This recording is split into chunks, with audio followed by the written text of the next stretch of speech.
All right, guys, it is time to check out the Roman Josi. Not only does this Roman Josi got a new MSP, it is a sick looking MSP with good ish to okay stats. Now it's time to see what these stats actually look like on the ice.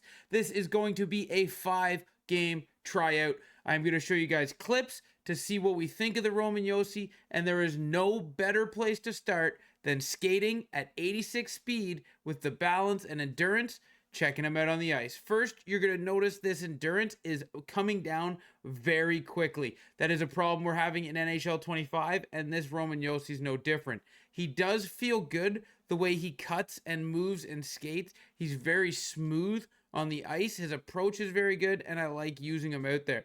When he does skate along the blue line, he has a lot of whippy energy, which means he can get going up to speed pretty quick with his acceleration, and he can cut and make good moves and circles, and he's really hard to knock off the puck. He can take a bump or two skating forward. Something you're going to see in a minute here. He can't really skate backwards because when he takes a bump skating backwards, he gets knocked off the puck. You did see there he took a bump and he kept going fairly well, and he's good to, cut, and he's easy to use to move around people. But as we shift into a backward skating right here, he gets bumped off the puck very easily. Because backward skating with the L2 is something people try a lot, so it's something you really gotta see. And there's that bump as he's trying to skate backwards. So like skating L2 with him isn't terrible. I prefer to skate forward with him. He's more smooth in the forward skating. When you get going on the L2, he's not bad, but he's much smoother skating forward. Maybe a better player would be able to do it. Now, transitioning into his strength, he is absolutely a specimen on hitting, but reverse hitting is unreal. Here's an absolute massive hit in his own zone where he just lays a guy out. His strength and his body checking is right on point. That helps out his defense, and it's fun. It's fun throwing hits with Roman Josi because he absolutely spanks people. But his strength is good, and he is hard to knock off the puck.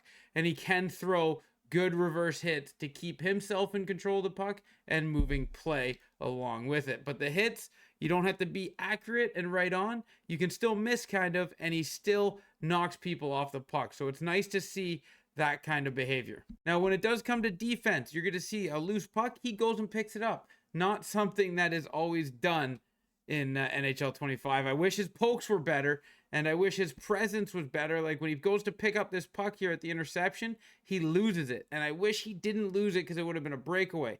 Now, in front of the net, on the other hand, this should have been a pickup. He had all the time in the world. He gets a second chance at it, and he picks it up. So he's 50-50. Could have been better. With the price you're paying, you wish he was 100%. His one-timers, you can hit them. His accuracy is a bit of a problem. He doesn't hit the net very well. You can get greens, but I got most reds with him.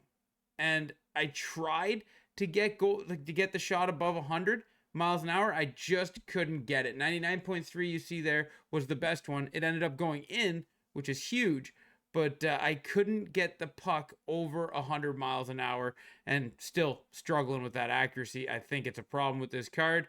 Another red as the timing. I don't know if the timing has anything to do with the player. Maybe different players have different timing.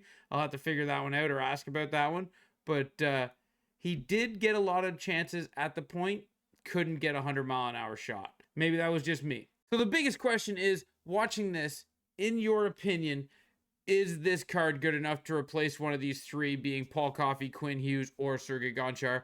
And my answer is no. I got the Gonchar and I got the Coffey for free out of the Moments, and the Quinn Hughes I got from the Deluxe Edition. So right now, my left-handed defensemen are free. And from what I've seen from this Roman Josi, as I'm going to pull him up here, is he was a good card, but he is not worth it. If you're sitting here looking at the three defensemen I have, or in that same ballpark, he is not worth it to switch over. Just keep the three you got. And the reason I say that is because I had a lot of fun with them. If you're a fan of the card, use them. You're going to like them.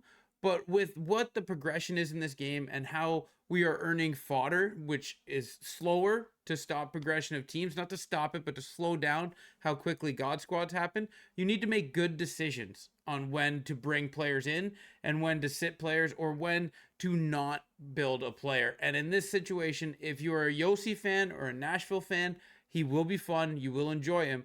But if you're looking to add this card for a massive impact on your team, he is not it. Maybe another one is, but we're going to have to pass on this Roman Josi for now just because of the sheer cost of this card. Remember, you got to go buy 4 collectibles to get him, which is hefty price. That's going to be like 60,000 there. And then you got to get 15 tokens to power them all the way up. That is a hefty cost on this card, putting you up into the 800,000 range.